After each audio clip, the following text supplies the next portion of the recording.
Pair Nation.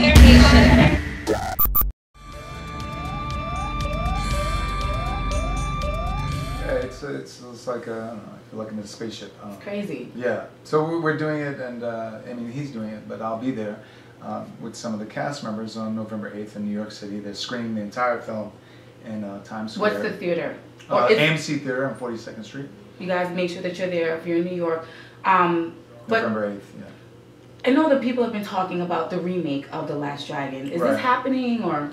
Well, you know, these type of things is, you know, sometimes when there's too many hands in the pot, then it doesn't work because you got too many people trying to direct the way they want it to go. And I was in conversation with some people at Sony, and they had me in mind for different things. And if you know, if the project has got, if it's good, you know, I would be involved. And if they want me involved, but if it's not, you know, usually those things don't work out remakes because, you know, it's like trying to do a great meal the same way. It's going to be different. Doesn't mean it can't be good. I mean, you know, there hasn't been any young African American young kids doing martial arts films since The Last Dragon. Exactly. And I'd like to see somebody be able to do that. If not, you know, there's always a sequel. So, you know, that's all a political thing, though. That's, you know, what. I'm not the one who owns the rights to The Last Dragon. I get it. That's all, exactly. But as a fan of the movie The Last Dragon, I just want to keep it right where it is. Yeah. I want to keep those childhood memories. Sometimes when you do those remakes, it kind of takes something away from the actual movie itself. For me, anyway, as a fan. Yeah, I mean, yeah, maybe if I was gone and underground, and you know, I don't know. I think I just think that. You got to leave well enough alone. Yeah, there's so many magical parts in that movie where it just feels like it was so innocent. You played such an innocent, naive character, and then we grew with you, and you started to open up your eyes, and then you understood. Well, speaking of that, one of the scenes that come to mind for me anyway is your love affair with Vanity in the movie. It was so just like romantic, and you didn't know what she meant because she was definitely flirting with you and just kind of like naive. What was it like working with Vanity? It was like what everybody would think it would be like, you know. It was interesting. You know, we had our moments on and off camera, but you know, it was one of those things where you're so focused on making this role. I mean, I was under so much pressure to do a good job that I couldn't focus on anything else but that, you know.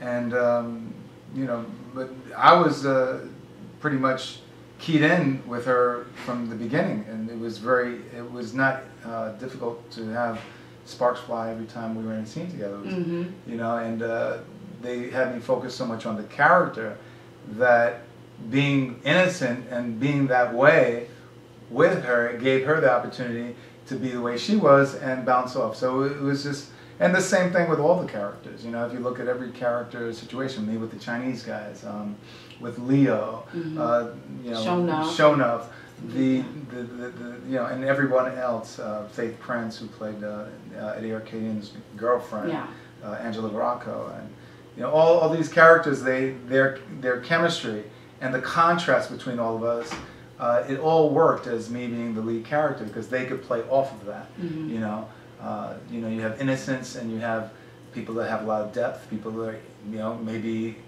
Well, not quite evil, but bad guys, and then you have good guys. So, you know. They were fun bad guys, though. Yeah. November 8th, New York City. They're going to be showing the movie on the big screen. Big screen. UrbanActionShowcase.com. UrbanActionShowcase.com. Well, I can't wait for the 30th anniversary. I'm a stan. I'm just like super excited about this. But what brings you down to Florida now? Well, you know, I ended up getting an injury. I'm better now, but I needed to be in this warm weather. I needed to get on. You know, obviously it's been raining for the past 5 days a week or so since I've been here. But I really wanted to stretch out on the beach, and I know we're beginning good weather this weekend, so I'm going to be doing that. And it's really for training. You know, I got a buddy here that's a big boxing coach named Milton LaCroix, and I've been going to different boxing gyms and getting a really great time with the different athletes that are there, and moving around with them a little bit. You know, the MMA gyms and basically. Are you still competing? No, actually, I started training with a world champion in Brazilian Jiu-Jitsu. His name is Marcelo Garcia, And in New York, I've been focusing more on the Brazilian Jiu-Jitsu.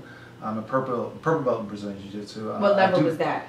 Well, it's kind of different than other martial arts. In BJJ, which is Brazilian Jiu-Jitsu, usually when you get to the level of purple belt, they consider you an expert, and when you go beyond brown and black, you're really an expert. Okay. You know, so I just got my purple belt, so you know, I was honored to get that. And Congratulations! Now, thank you. So now I've got a lot more work to do to fill it for myself, and I look to compete soon in Brazilian Jiu-Jitsu. Now, when you're getting ready for a fight or competition, what music do you listen to kind of get you into that zone?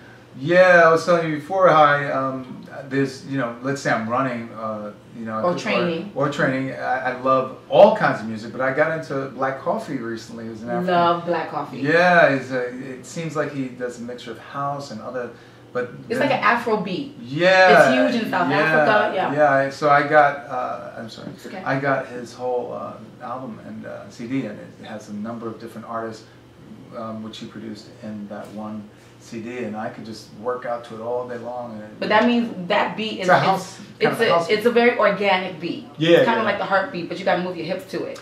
Yeah, you gotta do all that. You gotta do all that. No twerking though. No twerk. I mean a little bit, a little twerk, a little twerk to it.